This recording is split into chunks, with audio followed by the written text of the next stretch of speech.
Okay, we're really late this morning because I gotta work by myself because Fritzy and baby Ashley, they went off to sign up Ate Janine to high school and everything. So I promised a guy a tour video or at least an installment yesterday morning, so this is what you're gonna get.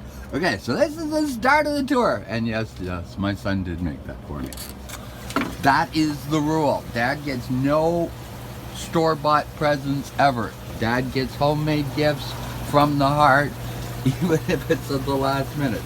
Okay, so, oh crap, we gotta separate this because it's at the right stage. So, this is the high-tech method of doing it while holding a cell phone, which is only water resistant, but it's been in the water like 3 times, so it's pretty resistant. So I'm just going to blow on this, so I'm going to shut up for a second.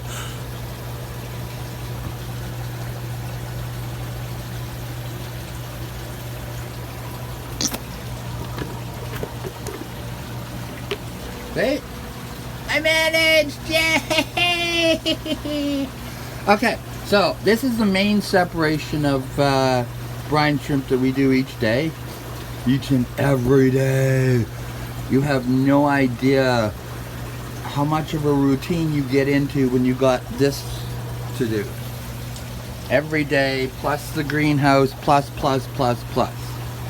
Okay? So, normally I would stop the water, but I'm just going to do that because I don't want to suck in a bunch of eggs.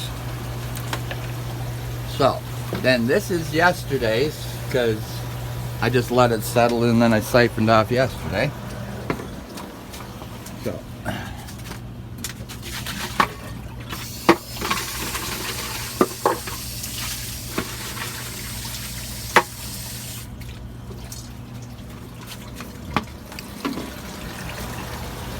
need some money.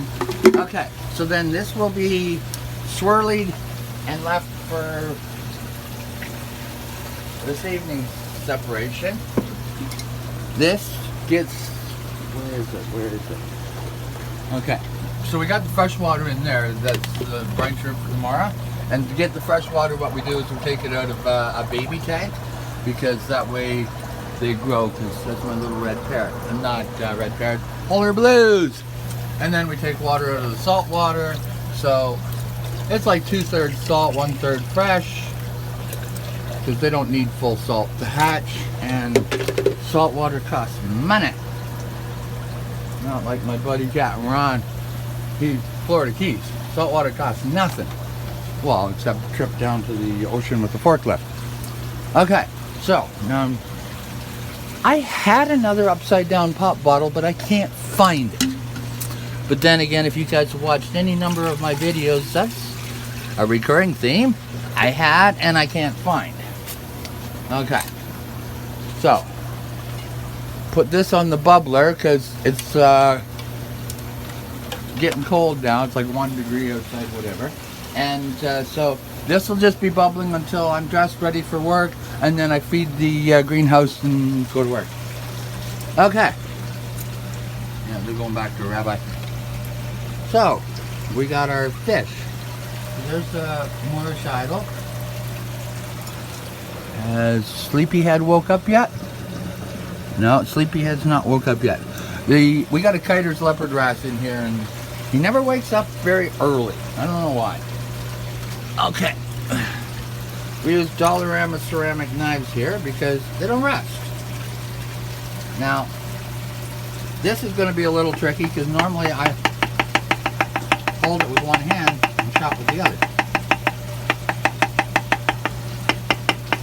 And right now I'm trying to chop it while looking at it. Okay, so you see how that's kind of coarse? That goes down here.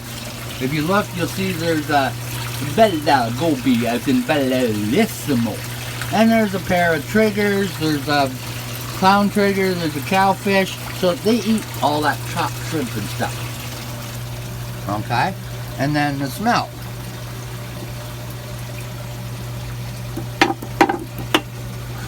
Now this would be so much easier if I had 3 hands.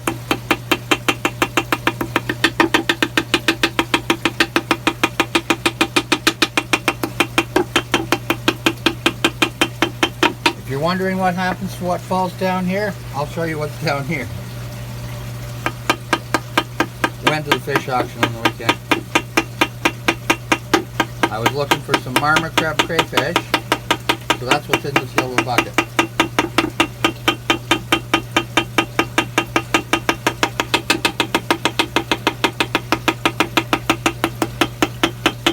That's why I don't care if a couple of scraps go down in it, because marmot crabs will eat everything. Okay, so there's parapolar blues in here. Where are ya? Where are ya? So what I do is, when they spawn, I take mom and dad out and move mom and dad over here. So about a week and a half ago, see all the babies in here? These guys were born. So then I caught mom and dad, I moved them over to here, and that way, when they have another set of babies, these will be big enough that they'll be easy to move. I don't have to worry about crushing them or anything, and they'll be moved. These are just green sailfin mollies. They're the parents of all of these, which are the ones I'm using to switch over to saltwater. Oh yeah, reminds me. What are we at now? Because we were at 1.06.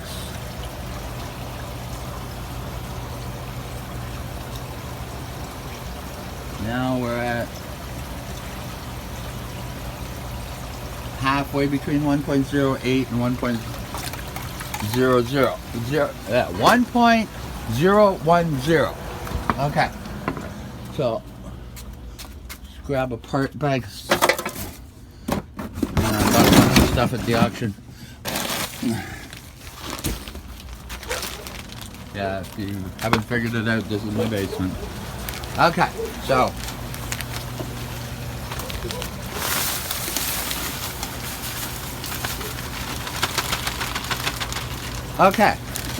there's a blower in here. The water's running into this tank in a very slow trickle. So what happens is, gradually over the course of the next 24 hours, the salinity will rise.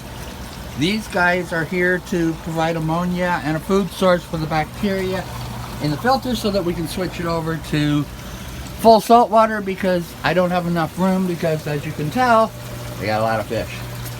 Okay, so we take this chopped fish, cichlids. There's a bunch of Africans in there. As you can tell, we have limited floor space because, well, I have a small house. They're still what damn big. That's a Genicanthus species. Reef safe, very peaceful. There's a Bellis. Where'd he go? You ever try to find a fish in the camera? Oh, there he is. That's a Bellis angel. That's 212. There's the heart-shaped angel that Larry bought. Larry Berry. He also bought the Mauritius, which is eating mastic like a champ. Okay, so there's down here, the light's kind of crapping out on me, as you can tell. I wonder if it's giving them epileptic seizures. That would be weird. Okay, so in that tank there's a bunch of clown loaches and assorted other fish. We're highly technical here, you know, we like to be very precise. Okay, so in here are some shell-dwelling multifasciatus.